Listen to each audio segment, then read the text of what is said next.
Okay, so we've been talking about how to solve quadratic equations, but what if there are other types of equations? So we're going to start covering that today. So today we're going to talk about how to solve polynomial equations by factoring, solve radical equations, and solve equations with rational exponents. So a polynomial equation is a result of setting two polynomials equal to each other. The equation is in general form if one side is 0 and the polynomial on the other side is in descending powers of the variable. And the degree of the polynomial equation is the same as the highest degree of any term in the equation. All right, so a polynomial equation is just two polynomials equal. And then we're going to, just like we did when we factored before, we want to make sure one side is equal to 0. So we're going to move everything else onto the other side, putting them in descending order of our exponents. And then whatever our largest exponent is will also be the degree of our polynomial.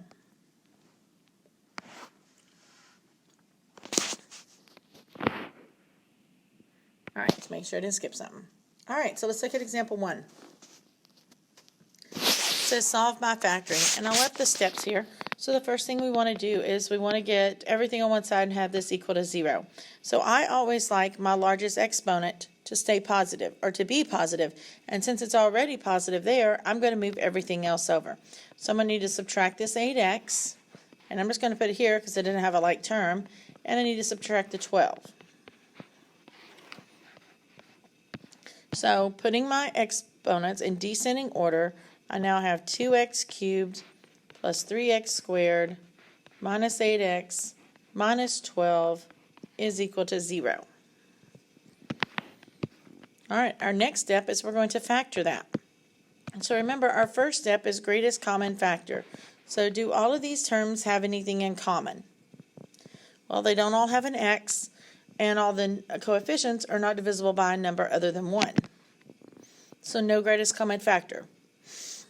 There's 4 terms, so that's when we factor by grouping. And remember, to factor by grouping, we're going to split it in half. We're going to greatest common factor the left side. So I'm going to take out an x squared, and it's going to leave me with 2x plus 3. We always greatest common factor out that sign, so I'm going to take out a negative.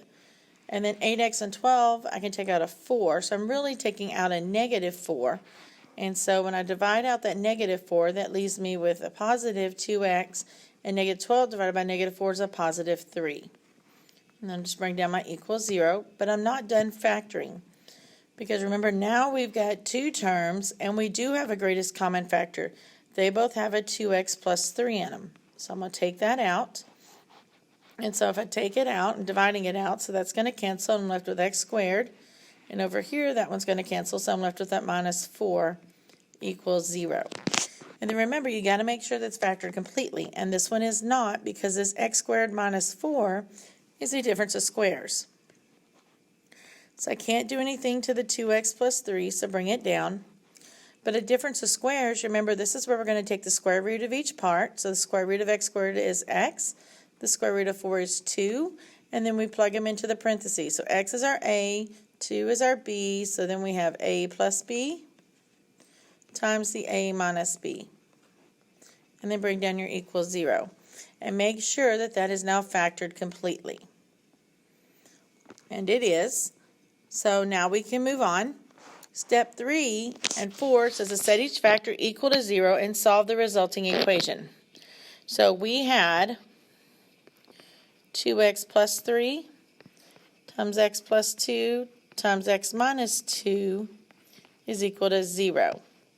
And so we're going to set each one of these factors individually equal to 0 and solve. So 2x plus 3 equals 0, x plus 2 equals 0, and x minus 2 equals 0. So solve this, move the 2 over, and so we get x equals positive 2. Subtract the 2, and so we get x equals negative 2. And then here we're going to subtract the 3. So we get 2x equals negative 3, and then divide by the 2. So we get x equals, you can leave it as negative 3/2, or you could say negative 1.5. Either way, they're all equivalent. And the last thing you should do is to check your solution in the original equation. All right, so for these, it's not mandatory unless they tell us to do it. We'll get the right answer if we work it. Where we'll see in a little bit that sometimes we'll work some certain types of equations that don't always give us true answers. So we have to check them. But these should be correct. Is it good to check it? Definitely. But it's not mandatory.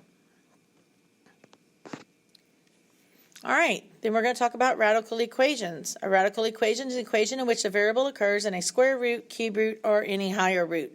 So it's going to have like a square root of x or a cube root of x cubed plus 4. It's going to have an x underneath a radical symbol.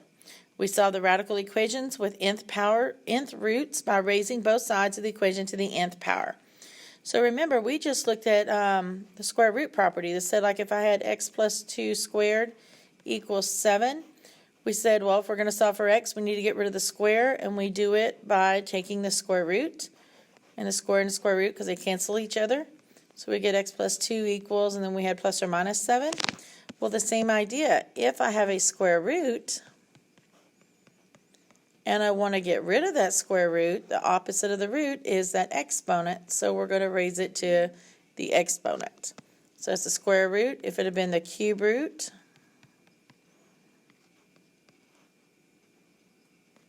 then we would raise it to the cube, okay? Whatever your root is what your exponent's going to be.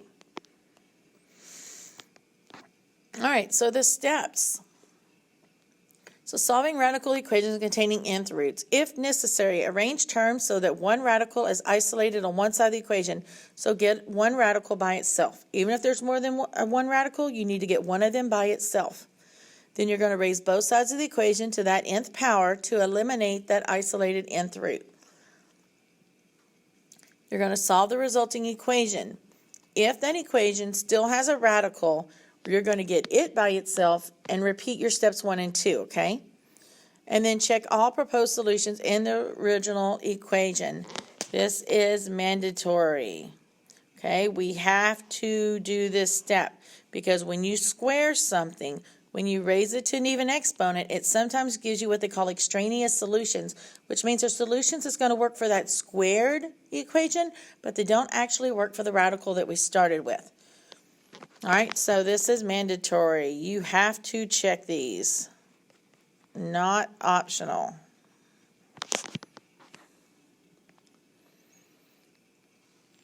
All right, so look here at example 2. We have the square root of x plus 3 is equal to x. All right, so first thing we want to do is get the radical by itself. So I need to get this by itself. So that 3 has got to go. So we have the square root of x plus 3 is equal to x minus 3. Then it's the step 2 says we're going to raise both sides to the nth power. Well, how do we get rid of the square root? We do the opposite. Remember, opposite of a root's an exponent. It's a square root, even though they don't have the little 2 written there. If it's not written, it's automatically a 2. So we're going to square both sides. So my square root and my square will cancel. So I've got x plus 3 equals, but what is x minus 3 squared? Well, that means x minus 3 times itself. And so that means we're going to have to do a box. So I need 2 terms times 2 terms. So I need a 2 by 2 box. So x minus 3 times x minus 3. All right, so I'm going to go ahead and bring down this x plus 3 equals here. And now I'm going to go do my box for this piece and then write down my answer. So we have what x times x times the negative 3 times the x, and negative 3 times the negative 3. So I end up with my x squared. Negative 3x minus 3x is minus 6x. And then we've got our plus 9. All right. Okay, I'm going to keep going on this one. So we have x plus 3 equals x squared minus 6x plus 9. And it says to solve the resulting equation. So remember, in order to solve this, because we have more than one form of the variable here, okay? We have an x squared and an x. Let's get this set equal to 0. So because my x squared is right here and it's positive, I'm going to leave it there and I'm going to move the x over. So I'm going to line it up with its like term and I'm going to subtract that 3 over. I'm going to do that. Those will cancel. So I get 0 equals. And over here we have x squared minus 7x plus 6. Now we have options. One thing, this is quadratic, okay?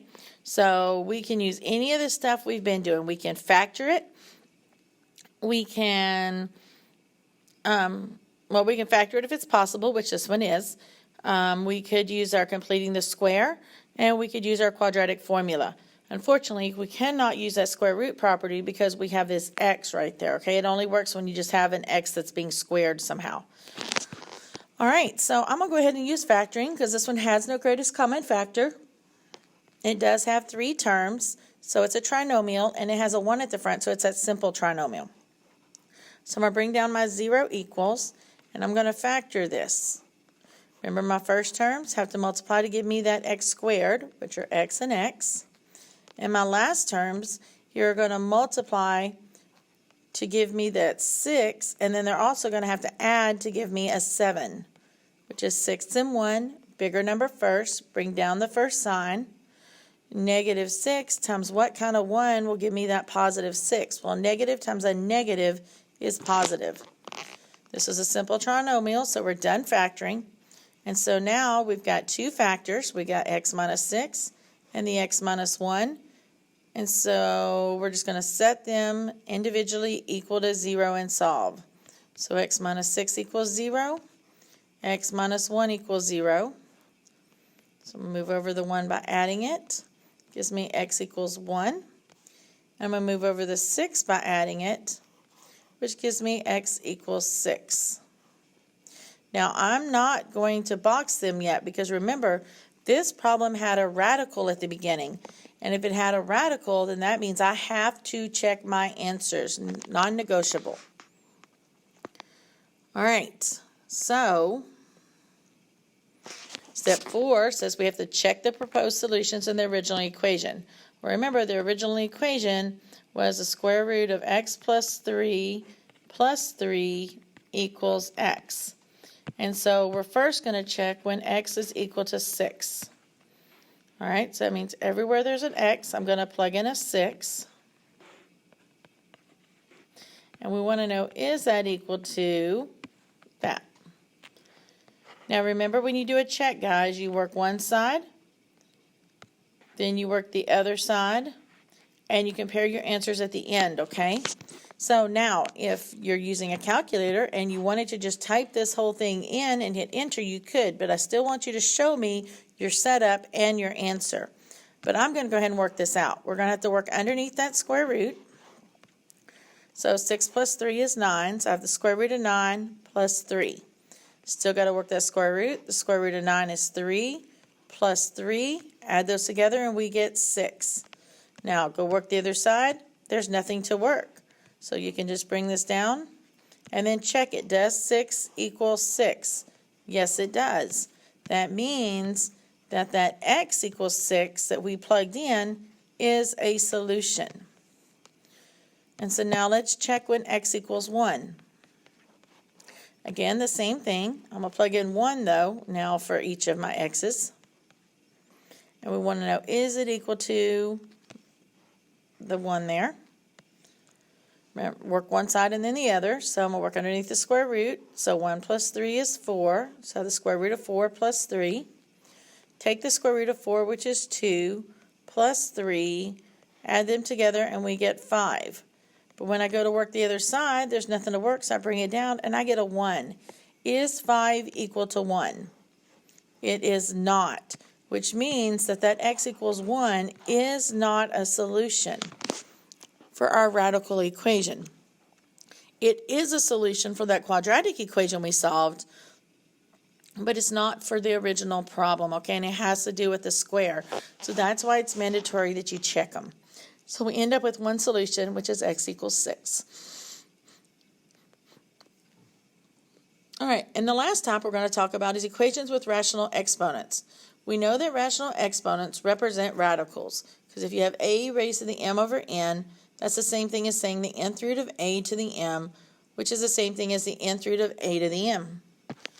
So a radical equation with rational exponents can be solved by isolating the expression with the rational exponent. So get the x to the whatever exponent by itself and raise both sides of the equation to a power that is the reciprocal of the rational exponent. So what is a reciprocal? It's where you flip the fraction.